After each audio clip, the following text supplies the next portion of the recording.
नमस्कार साथियों, स्वागत और अभिनंदन आप सभी का Vijay Singh study group channel में।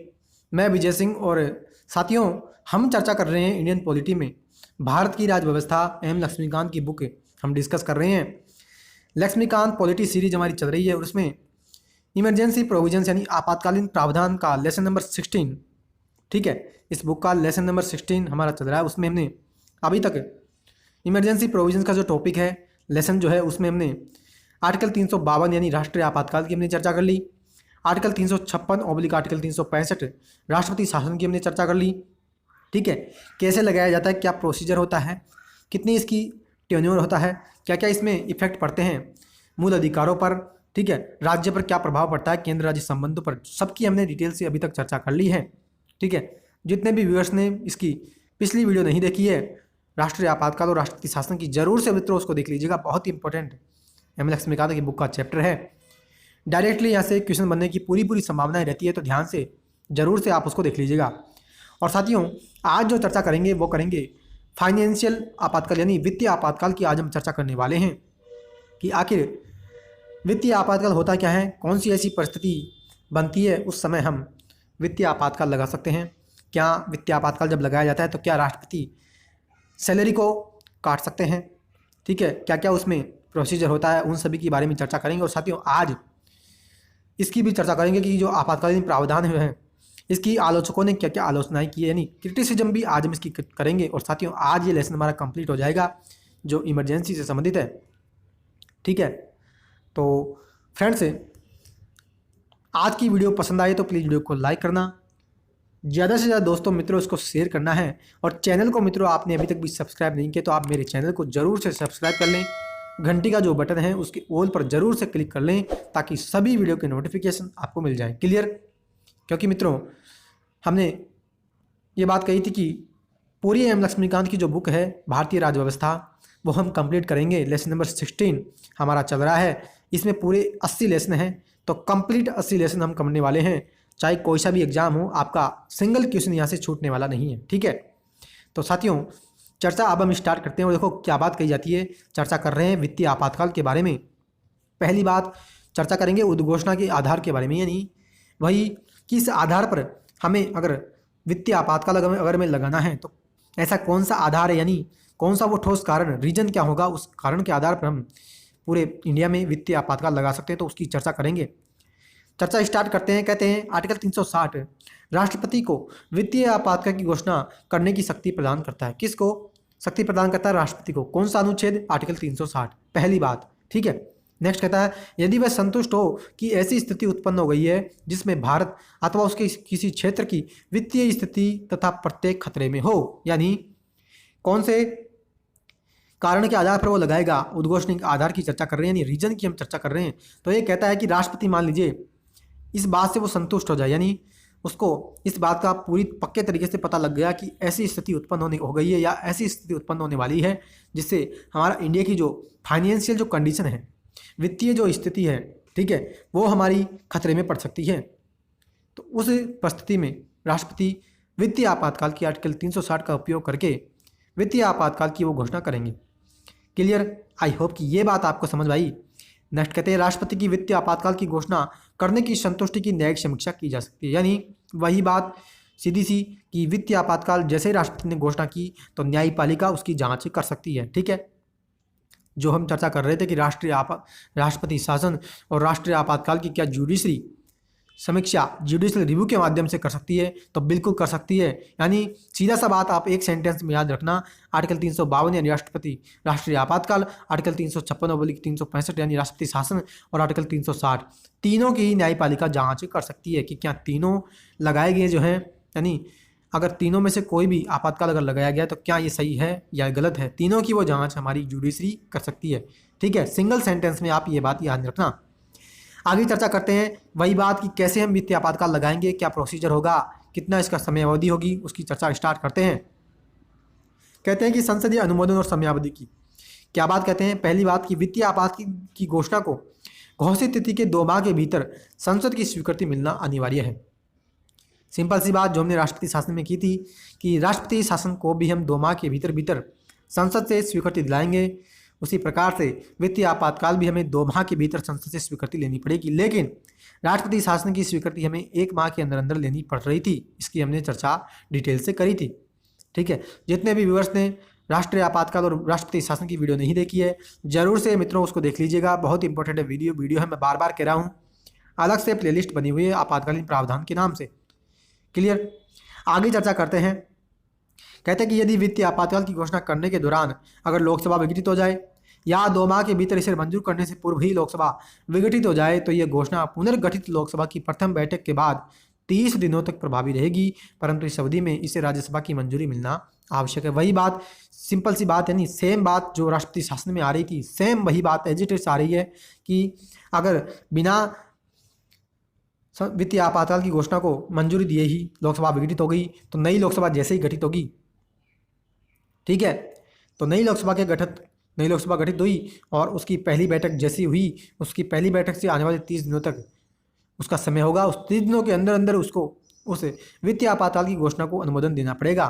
ठीक है, और सीधी सी बात, राज्यसभा ने तो उसको मंजूरी पहले दे दी हो, क्योंकि राज्यसभा जो होती है वो कभी भी विघटित नहीं होती, सीधी सी बात है। ठीक है, यानी राज्यसभा ने उसका अनुमोदन पहले कर दिया हो और हमें लोकसभा से उसका अनुमोदन लेना है। क्लियर। नेक्स्ट क्या कहते हैं कि एक बार यदि संसद के दोनों सदनों से इसे मंजूरी मिल जाए तो वित्तीय आपातकाल अनिश्चित काल के लिए तब तक प्रभावी रहेगा जब तक इसे वापस न ले लिया जाए। यानी सेम बात जो राष्ट्रीय आपातकाल में हम कर रहे थे कि राष्ट्रीय आपातकाल को हम अनिश्चित काल तक बनाए रख सकते हैं, उसी प्रकार से वित्तीय आपातकाल भी हम अनिश्चित काल तक बनाए रख सकते हैं, क्योंकि ऐसा तो फिक्स है नहीं कि मान लीजिए हमने ऐसा प्रावधान अगर कर देते कि वित्तीय आपातकाल को अधिकतम 1 माह तक हम लगाए रख सकते हैं, और मान लीजिए अगर हमने वित्तीय आपातकाल लगा दिया और 1 साल के अंदर अंदर, यानी अगर हमने ये प्रावधान कर दिया कि वित्तीय आपातकाल 1 साल तक लगाए रखे, अधिकतम 1 साल की अवधि तक लगा रहेगा, और मान लीजिए 1 साल की अवधि में अगर हमारी वित्तीय स्थिति सही नहीं हुई तो फिर हम क्या करते। इस कारण से हमने इसका प्रावधान क्या किया, अनिश्चित काल तक, मतलब जब तक हमारी फाइनेंशियल कंडीशन सही नहीं है तब तक हम इसको लगाए रखेंगे, जैसे ही सही हुई हम उसको हटा देंगे। क्लियर। तो ये बात मित्रों, आशा करता हूँ कि ये बात आपको समझ में आई। आगे कहता है कि ये 2 बातों को इंगित करता है कि इसकी अधिकतम सीमा निर्धारित हमने नहीं की और इसे जारी रखने के लिए संसद की पुनः मंजूरी की भी आवश्यकता नहीं है। यानी वित्तीय आपातकाल हमें लगाना है ना, तो बस एक बार हमने लगा दिया, एक बार हमने संसद से अनुमोदन उसका करवा दिया, अनिश्चित काल तक वो लागू रहेगा बिना उसकी, यानी वापस उसको हमें पुनः मंजूरी लेने की आवश्यकता है ही नहीं। क्लियर। नेक्स्ट कहते हैं कि वित्तीय आपातकाल की घोषणा को मंजूरी देने वाला प्रस्ताव संसद के किसी भी सदन के द्वारा सामान्य बहुमत यानी सिंपल मेजोरिटी द्वारा पारित किया जा सकता है, अर्थात सदन में उपस्थित सदस्यों की उपस्थिति एवं मतदान का बहुमत। सेम बात एज इट इज वही बात आ रही है राष्ट्रपति शासन में जो हमने करी थी कि राष्ट्रपति शासन को हमें मंजूरी देने वाला प्रस्ताव हमें लाना है तो सिंपल मेजोरिटी की हमें आवश्यकता वहाँ पड़ती है, यानी 50% प्लस 1% यानी 50% प्लस 1, यानी मान लीजिए 400 सदस्य सदन में उपस्थित है लोकसभा में, तो उस समय हमें 201 सदस्यों का अगर हमें बहुमत मिल जाएगा तो हमें उस वित्तीय आपातकाल की घोषणा को और राष्ट्रपति शासन की घोषणा को मंजूरी दे देंगे। क्लियर। नेक्स्ट चर्चा करें कि राष्ट्रपति द्वारा किसी भी समय अनुवर्ती घोषणा के द्वारा वित्तीय आपात की घोषणा वापस ली जा सकती है। ऐसी घोषणा को किसी संसदीय मंजूरी की आवश्यकता नहीं होती, यानी राष्ट्रपति आएंगे और दूसरी घोषणा करेंगे कि हाँ अब वित्तीय आपातकाल जो हमने लगा रखा था उसको उसकी घोषणा को हम वापस लेते हैं, यानी हमें वित्तीय आपातकाल की समाप्ति करते हैं, और ऐसे ही समाप्ति के साथ यानी ऐसी घोषणा के साथ ही वित्तीय आपातकाल समाप्त हो जाएगा। क्लियर। तो साथियों, आशा करता हूँ कि ये बात आपको समझ में आई। डिटेल से हमने चर्चा की वित्तीय आपातकाल की प्रोसीजर हमने जाना, प्रभाव। अब हम चर्चा करते हैं कि आखिर वित्तीय आपातकाल अगर हमारे देश में लग जाए तो उसका क्या क्या इफेक्ट हमारे इंडिया पे पड़ेगा, उसकी हम चर्चा डिटेल से करते हैं। ठीक है। अगर मित्रों सब्जेक्टिव क्वेश्चन बनने की यहाँ से पूरी संभावनाएं रहती है, पीसीएस एग्जाम या जेबी मेंस एग्जाम होते हैं वहाँ पे। तो पहली प्रभाव की चर्चा करते हैं कि केंद्र की कार्यकारी शक्ति इस सीमा तक विस्तारित होती है कि वह किसी राज्य को वित्तीय औचित्य के सिद्धांत का पालन करने को निर्देशित कर सकता है। यानी वित्तीय आपातकाल अगर मान लीजिए हमें घोषणा कर देते हैं तो पूरी शक्ति केंद्र के पक्ष में आ जाती है, यानी अब राज्य में जितने भी पैसों से संबंधित लेन देन होगा तो उन लेन देनों से संबंधित कोई भी निर्देश देने की शक्ति किसको प्राप्त हो जाती है, केंद्र की सरकार को। ठीक है। किस में, वित्तीय आपातकाल में, यानी यहाँ पे केंद्र अब सर्वशक्तिमान हो जाता है। यानी सिंपल सी बात मित्रों, सिंगल सेंटेंस में एक बात आप याद ध्यान नहीं रखना, आपातकालीन प्रावधान जितने भी है ना, ये 3 आपातकाल हैं, वहाँ पे तीनों में जब भी ये आपातकाल लग जाते हैं, यानी तीनों में से कोई भी आपातकाल जब लग जाता है, तो वहाँ पे केंद्र जो होगा वो सर्वशक्तिमान यानी सुप्रीम कमांडर हमारा केंद्र हो जाता है। सारी शक्तियाँ केंद्र के पक्ष में ही चली जाती है। सिंगल सेंटेंस में आप ये बात ध्यान रखना, ठीक है। चाहे कोई सा भी प्रकार का आपातकाल लगे, और इस बात की मैंने शुरुआत में ही चर्चा भी की थी कि आर्टिकल 352 को तो हम राष्ट्रीय आपातकाल कहते ही हैं, ठीक है, यह बात आपको ध्यान है। आर्टिकल 360 को वित्तीय आपातकाल कहते हैं, और आर्टिकल 356 है ना मित्रों, इसको भी हम आपातकाल कहते हैं। उसको क्या कहते हैं? राज्य आपातकाल, ठीक है। तो इसकी हमने राष्ट्रीय शासन में चर्चा भी की थी कि आर्टिकल 356 को हम राज्य आपातकाल भी कहते हैं, ठीक है। इसी कारण से मैं यहाँ पे इस वर्ड का यूज कर रहा हूँ कि तीनों आपातकाल में से कोई भी आपातकाल लग जाता है तो वहाँ पे केंद्र सुप्रीम कमांडर सर्वशक्तिमान हो जाता है, यानी सारी शक्तियाँ केंद्र के पक्ष में चली जाती है। क्लियर। दूसरी बात, राज्य की सेवा में किसी भी अथवा सभी वर्गों के सेवकों की वेतन और भत्तों में कटौती, यानी जैसे ही वित्तीय आपातकाल की घोषणा की गई, हमें राज्य की सेवा में जितने भी कर्मचारी लगे हुए हैं, किसी भी वर्ग में लगे हुए हैं, तो उनके वेतन और भत्ते हैं उनकी हम कटौती कर देते हैं। और आपको पता भी होगा, जब कोविड हमारे इंडिया में लगा हुआ था तो उस समय आपको पता होगा कि राष्ट्रपति ने भी अपनी सैलरी में कटौती करी थी, ठीक है। केंद्र के कर्मचारियों में भी कटौती हुई थी, और कई स्टेट गवर्नमेंट्स ने भी अपनी राज्य के कर्मचारियों में कि राज्य के कर्मचारी की जो सैलरी है उसमें से करीब 30% तक कटौती सैलरी में से करी थी।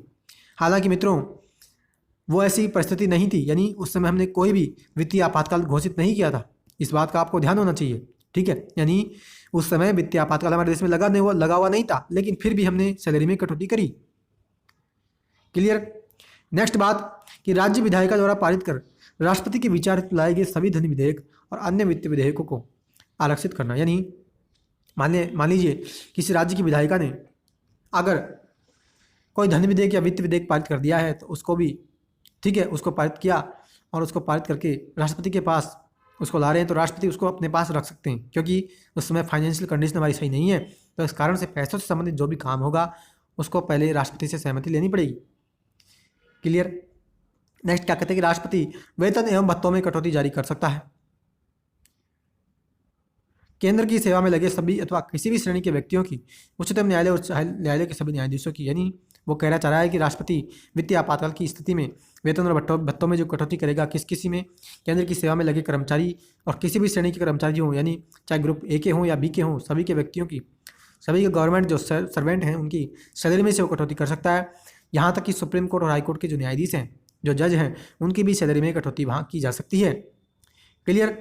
नेक्स्ट बात करें कि वित्तीय आपातकाल की अवधि में राज्य के सभी मामलों में केंद्र का नियंत्रण हो जाता है। इसकी बात तो मैंने चर्चा पहले ही कर ली कि केंद्र जो है वहाँ पे सुप्रीम कमांडर सर्वशक्तिमान हो जाता है। और बहुत ही इंपॉर्टेंट बात मित्रों कि अब तक वित्तीय संकट घोषित नहीं हुआ है, यद्यपि 1991 में वित्तीय संकट आया था।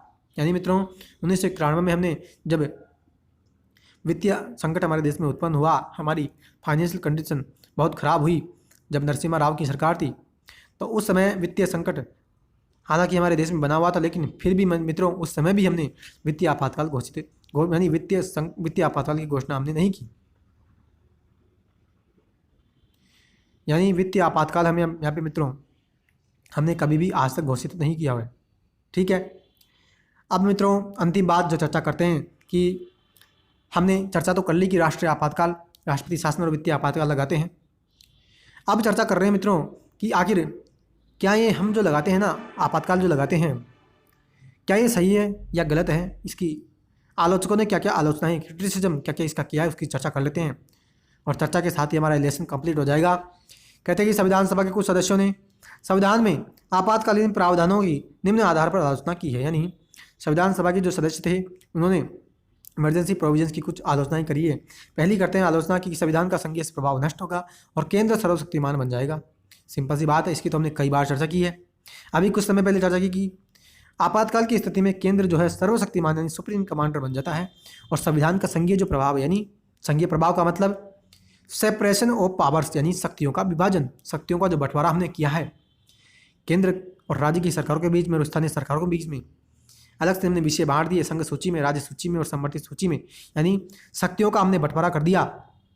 तो ये शक्तियों का बंटवारा हमने जो किया है संघीय संविधान के माध्यम से संघीय प्रभाव जो है ये नष्ट हो जाएगा, क्योंकि केंद्र वहाँ पे सर्वशक्तिमान बन जाएगा, यानी सारी शक्तियाँ तो अब केंद्र के पक्ष में चली गई, यानी कानून भी बनाएगी, यानी यहाँ तक कि राज्य सूची पर भी कानून वो केंद्र जो है वो बना सकता है। तो इस कारण से संघीय प्रभाव वहाँ पे नष्ट हो गया।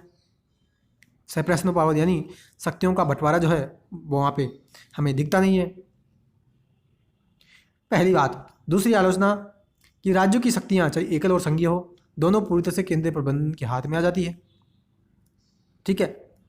तीसरी बात, राष्ट्रपति तानाशाह बन जाएगा, क्योंकि तीनों आपातकाल लगाने का अधिकार हमने राष्ट्रपति को दिया है।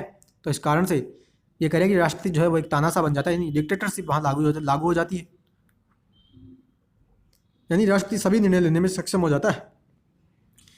नेक्स्ट बात कि राज्यों की वित्तीय स्वायत्तता निरर्थक हो जाएगी, यानी वित्तीय स्वायत्तता यानी फाइनेंशियल जो भी निर्णय लेना है वो राज्य अपने पहले स्वतंत्र रूप से निर्णय ले सकते थे, लेकिन जैसे ही कोई भी आपातकाल हमने लगाया तो वहाँ पे सभी निर्णय लेने का अधिकार केंद्र के पक्ष में चला जाता है, जिस कारण से राज्यों की वित्तीय स्वायत्तता व्यापी समाप्त हो जाती है, निरर्थक हो जाती है। और अंतिम बात कि मूल अधिकार अर्थहीन हो जाएंगे और परिणाम स्वरूप संविधान की प्रजातंत्रीय आधारशिला नष्ट हो जाएगी, यानी मूल अधिकार भी अर्थहीन हो जाते हैं। क्योंकि सिंपल सी बात है, राष्ट्रीय आपातकाल में हमने चर्चा भी की थी आर्टिकल 358 और आर्टिकल 359 की।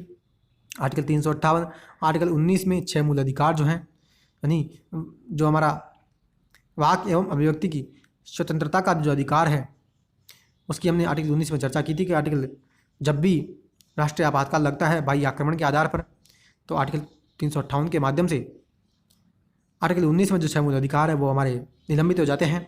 और आर्टिकल 359 में इस बात की चर्चा की कि अनुच्छेद 19 के अलावा अन्य मूल अधिकार राष्ट्रीय आपातकाल की परिस्थिति में निलंबन उसका हो सकता है, इसकी चर्चा हमने की थी। तो इसी कारण से यहाँ पे कह रहे हैं कि मूल अधिकार जो हैं वो यहाँ पे अर्थहीन हमें होते दिखाई देते हैं। क्लियर? तो साथियों, ये आज हमने चर्चा की वित्तीय आपातकाल के बारे में, और वित्तीय आपातकाल की समाप्ति के साथ ही आज हमारा लेसन नंबर 16 जो था इमरजेंसी प्रोविजंस यानी आपातकालीन प्रावधान नाम से अलग से लेसन इसमें बना हुआ है एम लक्ष्मीकांत की बुक में। तो ये लेसन हमारा आज कंप्लीट हुआ।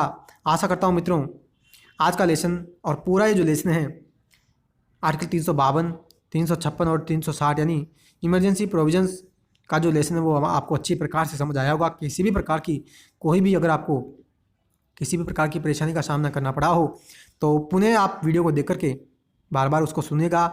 मैं ये प्रॉमिस के साथ डेफिनेटली ये कहता हूँ कि जो भी आपकी समस्या है वो आपकी दूर हो जाएगी। क्लियर? तो साथियों, ये पूरा लेसन और आज का लेसन कंप्लीट आपको कैसा लगा ज़रूर से आप कमेंट बॉक्स में कमेंट करके बताइएगा। आज का लेसन आपको कैसा लगा? अगर वीडियो पसंद आई है तो वीडियो को लाइक करना, ज़्यादा से ज़्यादा दोस्तों मित्रों उसको शेयर करना। और चैनल को अभी तक भी आपने सब्सक्राइब नहीं किया मित्रों, आप ज़रूर से मेरे चैनल को सब्सक्राइब कर लें। बेल का जो आइकन है उसके ऑल पर क्लिक कर लेना ताकि वीडियो के नोटिफिकेशन आपको मिल जाएंगे। ठीक है? तो साथियों, आज हम यहीं स्टॉप रखते हैं। आने वाले लेक्चर में अब हम मिलेंगे अगले लेसन के साथ, जो कि हमारा होगा बहुत ही इंपॉर्टेंट लेसन है, राष्ट्रपति से संबंधित हमारा लेसन होगा। और सभी शक्तियों की विधायी शक्तियाँ, कार्यकारी, वित्तीय, न्यायिक शक्तियाँ, सैन्य शक्तियाँ, कूटनीतिक शक्तियाँ, वीटो शक्तियाँ, ठीक है, अध्यादेश की शक्ति, समाधान की शक्ति और निर्भया केस जो चला 2012 से, उसकी भी हम डिटेल से राष्ट्रपति के लेसन में चर्चा करने वाले हैं। तो साथियों, आज का लेक्चर यहीं स्टॉप रखते हैं। आने वाले लेक्चर में नए लेसन के साथ मिलेंगे। तो तब तक के लिए हैव अ नाइस डे। जय हिंद, जय भारत, वंदे मातरम।